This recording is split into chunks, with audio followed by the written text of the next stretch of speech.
बिस्मिल्लाहिर्रहमानिर्रहीम। Dear students, अस्सलाम वालेकुम। लीनियर अलजेब्रा में टुडे आज हम नेक्स्ट चैप्टर डिटर्मिनेंट्स स्टार्ट करने जा रहे हैं। डिटर्मिनेंट क्या होता है? डिटर्मिनेंट के हवाले से मुख्तलिफ डेफिनेशंस और उनके मेथड्स के हवाले से बात करेंगे। What are determinant? Determinant basically किसका डिफ़ाइन किया जाता है? एक मैट्रिक्स का। जैसे एक फंक्शन के लिए डोमेन और रेंज का कंसेप्ट होता है, so like determinants is a real valued function. कि डिटर्मिनेंट जो होता है एक रियल वैल्यूड फंक्शन होता है और उसकी डोमेन में सेट ऑफ मैसेज होते हैं और रेंज में जो होता है उसका कोई ना कोई रियल नंबर वैल्यू निकलता है, इधर वो पॉजिटिव और नेगेटिव। इन दिस वे आपके पास डिटर्मिनेंट जो है बेसिकली रियल वैल्यू, जैसा लिखा है कि डिटर्मिनेंट इज रिगार्डेड और defined as this is as a function whose domain is the set of all square masses, not those masses are rectangular, order must be same, and whose range is the subset of real numbers. Let A is A11, A12, A13, 21, 22, 23, 31, 32, 33। So इसको हम ऐसे भी लिख सकते हैं a i j and where i is equal to 1, 2, 3 and j is equal to 1, 2 and 3। तो ये general notation होती है किसी मैट्रिक्स को रिप्रेजेंट करने की, ए आई जे। देन हमारे पास इसका डिटर्मिनेंट जो एक्सपेंशन मेथड है, इसको लैप्लास एक्सपेंशन मेथड भी बोलते हैं। Laplace expansion method. तो इसके मुताबिक करना ही होता है कि ऊपर ये शो किए हैं कि डिटर्मिनेंट के जब एक्सपेंड करते हैं उसको फर्स्ट रो से, साइन जो होते हैं वो positive, negative and positive. So this is alternate science होते हैं कि प्लस माइनस के साथ वो चलते हैं। तो A11 को लेंगे और वो कॉलम और वो रो छोड़ देंगे जिसमें से वो आपका एलिमेंट आ रहा है। तो A22 को A33 से मल्टीप्लाई किया, A23 को A32 से मल्टीप्लाई किया, दरमियान में माइनस A12 लिखा और फिर इसी तरह ये सेकंड रो कॉलम छोड़ा और फर्स्ट रो छोड़ी और फिर थर्ड पे चले गए A13 पे। तो ये चीज़ बन जाती है और एट द लास्ट ये हमारे पास। और ये जो मेथड है डिटर्मिनेंट को खोलने का, इसको लैप्लास एक्सपेंशन मेथड बोलते हैं। तो इवेलुएट करने के हवाले से ये आपके पास एक मेथड है जिसका नाम होता है Laplace inversion, Laplace expansion method.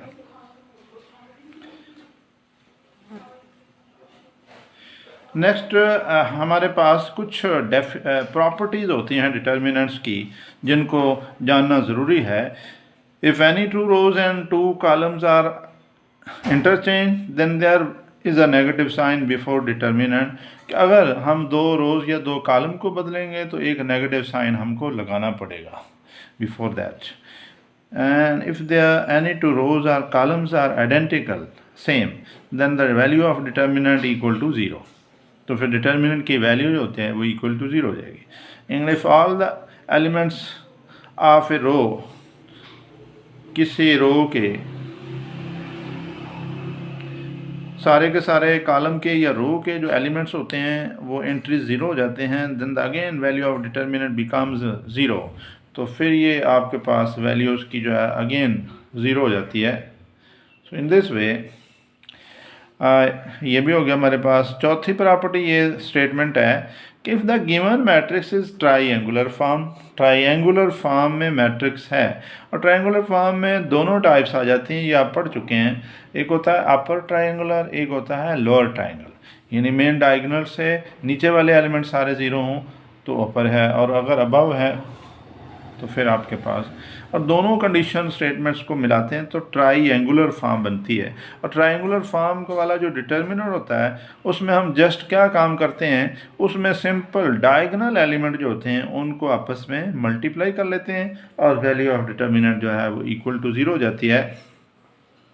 और इन्हीं प्रॉपर्टीज़ के में एक प्रॉपर्टी ये भी शामिल होती है कि अगर किसी मैट्रिक्स का ट्रांसपोज लिया जाए, किसी मैट्रिक्स का ट्रांसपोज लेने से और असल में ट्रांसपोज लिए बगैर उस मैट्रिक्स का जो वैल्यू निकालेंगे वो दोनों आपस में सेम होती हैं।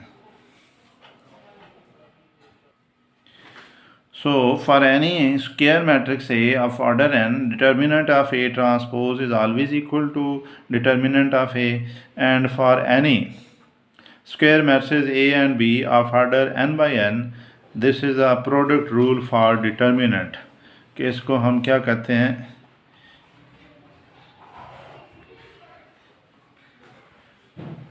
so this is known as product rule for determinants.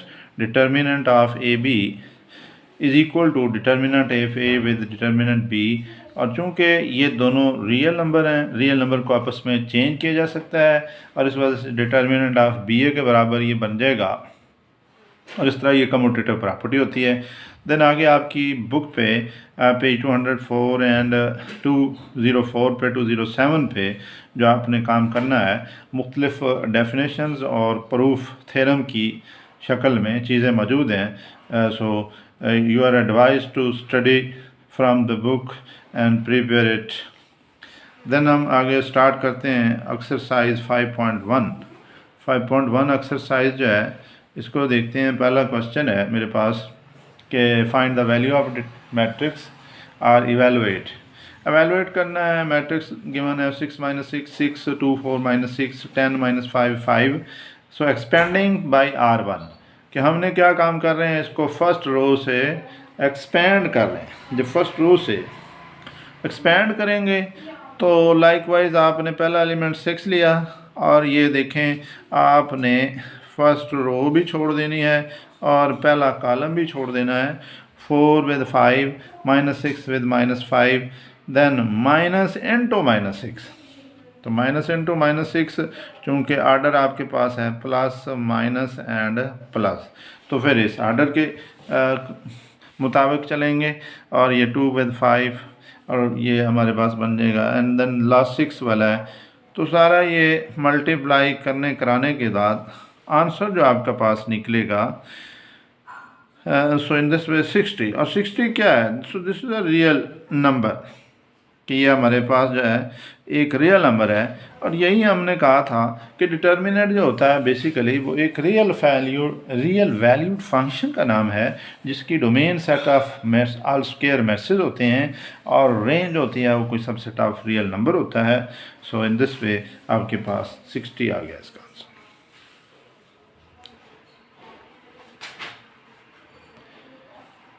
Then ये नेक्स्ट क्वेश्चन है आपके पास, क्वेश्चन 4 का सेकंड पार्ट है 3 7 5 2 2 4 1 1 -2 0 0 1 1 3। गोया ये आर्डर 4/4 का है। तो सबसे पहले एक स्टेप अप्लाई करेंगे, ये रिड्यूस हो जाएगा। इसको टर्म कहते हैं माइनर ऑफ ए, कि उस मैट्रिक्स ए का माइनर बनाना। माइनर का मतलब होता है छोटा करना। अगर 4/4 का था तो 1 स्टेप आपने एक्सपेंड किया, अब ये 3/3 का होगा। और 3/3 का अब जो डिटर्मिनेंट है इस पे अप्लाई करेंगे 3 4 1 1 0 0 0 एंड 1 3 4 -7 है 2 1 1 और -2 0 0 1 3 4 लाइक देन 5 को इसी तरह से फिर -2 को प्लस माइनस फॉर अंडरस्टैंडिंग लिखा है कि ये अल्टरनेट साइन होते हैं। और इनको जब आपने ओपन करना है तो देखें यहाँ पे 4, फिर एक स्टेप आप जाएंगे 4 पहले लेंगे और 4 ये 0 है, सो 0 with 0 ख़त्म हो जाएगा। तो इन दिस वे अब मैंने क्या किया, 1 स्टेप उसको खोला है 3 4 1 1 0 0 1 3 4, फिर -7 पे 2 1 1 -2 0 1 3 4, फिर 5 पे अब देखें फर्स्ट रो एंड ये थर्ड कॉलम मैंने छोड़ा 2 4 1 बचा -2 0 0 आ गया 1 1, फिर ये आपके पास 4 आ गया, फिर -2 पे चले गए। फर्स्ट रो है, आखिरी कॉलम छोड़ेंगे और ये 2 4 1 -2 0 0 1 1 3 और नीचे लिखा है now expand by in this way determinant like the, तो ये मल्टीप्लाई किया, ये एक आपको मैं समझा रहा हूँ, 3 है 4, ये 0 पे 0 0 हो जाएगा, -1 आएगा, -1 ये वाला ऐसे, और ये आप 4 0 एंड 0 0 ये भी हो गया, आखिर पे जाएंगे 0 0 0, तो पहले हिस्से में गोया कोई भी चीज़ नहीं बचती, सारे के सारे एलिमेंट जो हैं वो आपके पास 0 बन जाते हैं। तो ultimately the answer is 92, that was a real valued.